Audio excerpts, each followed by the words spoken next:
আসসালামু আলাইকুম বন্ধুরা, প্যানের পিছনে যে লো ডাউন বা আমরা অনেকেই কিন্তু ফ্লাশ বলি, এই লো ডাউন কীভাবে শর্টকাটে এবং সুন্দরভাবে ইজিলিভাবে ফিডিং করবেন আজকে আপনাদের সুন্দর করে দেখিয়ে দিব। মাত্র 5 মিনিটের মধ্যে আপনি এটা কিন্তু লো ডাউন ফিডিং করতে পারবেন। তো লো ডাউনের প্যাকেটে থাকা এরকম 1.5 ইঞ্চি পাইপ আপনারা 2 টুকরা থাকবে, এটাকে জয়েন করে লো ডাউনের পেছনে এরকম লাগিয়ে দেবেন। লাগানোর পর লো ডাউনটা সুন্দর করে এরকম দাঁড় করিয়ে দিবেন। দেওয়ার পর আমাদের যে স্পিড লেভেল রয়েছে, স্পিড লেভেলটা উপরে ধরিয়ে এটাকে স্ট্রেট সোজা রয়েছে কিনা সেটা আপনি নির্ণয় করে নেবেন, অর্থাৎ এটা যাচাই করে নেবেন। নেওয়ার পর দেখেন আমি কি কাজটা করি। এখন ঠিক মিডল পজিশনে এবং বডি সেম করে এরকম মার্কালি কলম দিয়ে সুন্দর করে টাইসের উপরে একটা দাগ তুলে নেবেন। এরপর লো ডাউনটা ফাঁকে সরিয়ে নেবেন। দেখা যাক আমি কি করি। দেখেন এইখানে যে দাগ রয়েছে, এই দাগ থেকে নিচে 3 ইঞ্চি, আমি আবারও বলছি যে দাগটা তুললাম, এই দাগ থেকে নিচে 3 ইঞ্চি আরেকটা দাগ তুলবেন।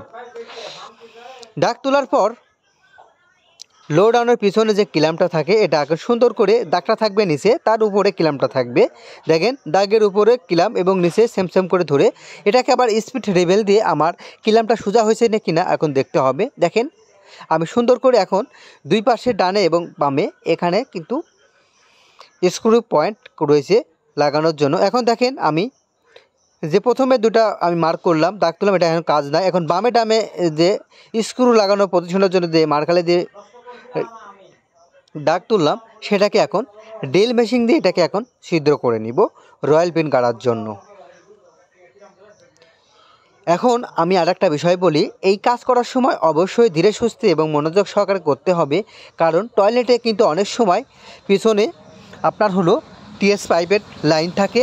অনেক সময় কিন্তু ভুলবশত আপনারা কিন্তু এই লাইনটাকে আপনারা ছিদ্র করে ফেলতে পারেন। তো এখানে যেহেতু আমার পিছনে টাইসে এখনও কোডিং করা হয়েছিল না, কোডিং করে এখন আমি সুন্দর করে কিলামটা ওয়ালের সাথে লাগিয়ে ফেলবো এবং সর্বশেষ এটাকে আবার স্পিড লেভেল দিয়ে আমি আবার যাচাই করে নিব আমার কিলামটা স্ট্রেট সোজা হয়েছে কি না।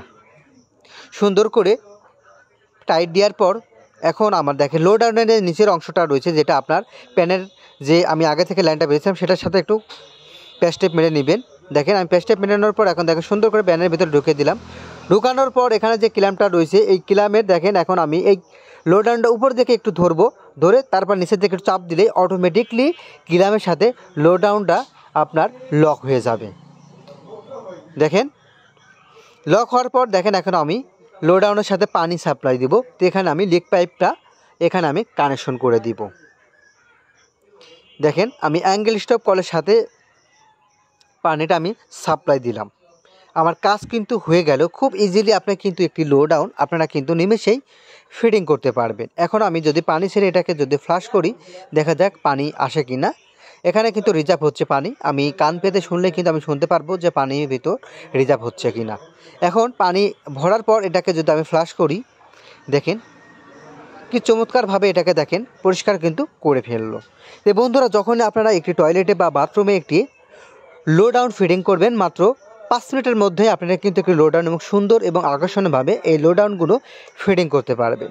বন্ধুরা, আমার এই ভিডিও যদি আপনার ভালো লেগে থাকে অবশ্যই একটা লাইক দেবেন। ভালো থাকবেন, আল্লাহ হাফেজ।